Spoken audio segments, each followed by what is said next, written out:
বাংলাদেশ পুলিশের সাবেক মহাপরিদর্শক বেনজির আহমেদকে গ্রেপ্তার করেছে দুবাই পুলিশ।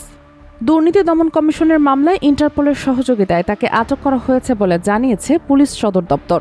রোববার দুপুরে বিষয়টি আনুষ্ঠানিকভাবে নিশ্চিত করা হয়। এর আগে 2025 সালের 10 ফেব্রুয়ারি দুদকের আবেদনের পরিপ্রেক্ষিতে বেনজির আহমেদের বিরুদ্ধে ইন্টারপোলের মাধ্যমে রেড নোটিশ জারির আদেশ দেন আদালত। ঢাকার মেট্রোপলিটন সিনিয়র স্পেশাল জজ আদালতের বিচারক মোহাম্মদ জাকির হোসেন এই আদেশ দেন। এরও আগে জ্ঞাত আয় বহির্ভূত সম্পদ অর্জনের অভিযোগে করা মামলায় তার বিরুদ্ধে গ্রেপ্তারি পরোয়ানা জারি করা হয়েছিল।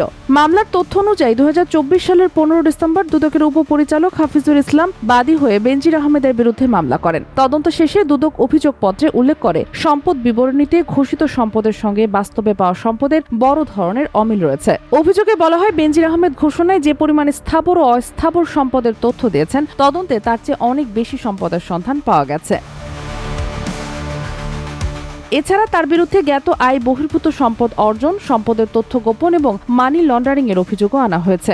দুদকের মামলায় দেশের সাবেক এক পুলিশ প্রধানের গ্রেপ্তারকে ঘিরে এখন দেশ জুড়ে ব্যাপক আলোচনা শুরু হয়েছে। এখন দেখার বিষয় দুবাই থেকে তাকে দেশে ফিরিয়ে আনার প্রক্রিয়া কত দ্রুত এগোয়।